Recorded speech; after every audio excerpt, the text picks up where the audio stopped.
पुराने समय में एक व्यापारी ने किसी धनी साहूकार से पैसा उधार ब्याज पर लिया था, लेकिन व्यापार में नुकसान हो जाने की वजह से वह साहूकार का पैसा लौटा नहीं पा रहा था। व्यापारी की एक बेहद सुंदर बेटी थी। साहूकार बड़ा कुटिल था।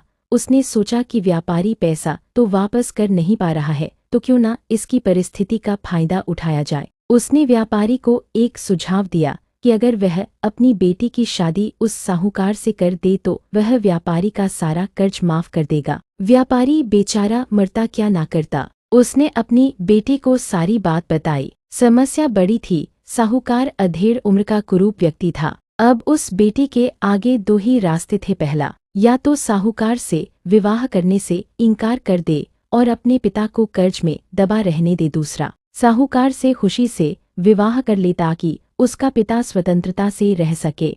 मित्रों, अक्सर हमारे जीवन में भी ऐसे मोड़ आते हैं जब हमें यकीन होने लगता है कि अब कोई रास्ता नहीं बचा है और अब हम बुरी तरह फंस चुके हैं। अखबारों में सुनने में आता है कि लोग आत्महत्या तक कर लेते हैं, लेकिन अपने दिमाग को पानी की तरह रखिए। एकदम निर्मल, शांत और चलायमान पानी को देखा है। पानी हर जगह से अपना रास्ता निकाल ही लेता है। ठीक वैसे ही बन जाओ। लड़की ने क्या फैसला लिया? लड़की ने साहूकार के आगे एक शर्त रखी कि साहूकार एक थैला लाए और उसमें 2 गोलियां डाले, एक सफेद रंग की तथा दूसरी काले रंग की। इसके बाद लड़की उस थैले से आंख बंद करके कोई एक गोली निकालेगी। गोली अगर काली निकली तो लड़की साहूकार से विवाह कर लेगी और उसके पिता का कर्ज माफ कर दिया जाएगा। साथ ही अगर गोली सफेद निकली तो भी पिता का कर्ज माफ किया जाएगा, लेकिन लड़की साहूकार से विवाह नहीं करेगी। साहूकार तुरंत बात मान गया और जल्द ही एक थैला लेकर आ गया।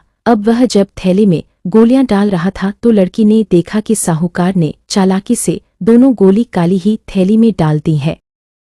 अब लड़की परेशान हो गई कि अब वह करे तो क्या करे। साहूकार का भांडा फोड़ भी दे तो भी वह दूसरी किसी चाल में उनको जरूर फंसाएगा। लड़की कुछ सोचकर आगे बढ़ी और उसने थैले से एक गोली निकाली और गोली बाहर निकालते ही उसे हाथ से छिटका दी, जिससे गोली नाली में जा गिरी। लड़की बोली, माफ करना, गोली मेरे हाथ से छिटक गई, लेकिन चिंता की कोई बात नहीं। थैले में अभी दूसरी गोली भी तो होगी, उसे देख लेते हैं। अगर गोली काली निकली तो मैंने सफेद गोली उठाई होगी और थैले में गोली सफेद निकली तो मैंने काली गोली उठाई होगी। व्यापारी ने थैले में हाथ डाला तो देखा काली गोली निकली। व्यापारी बोला, एहा बेटी, थैले में काली गोली बची है, इसका मतलब तुमने सफेद गोली चुनी थी।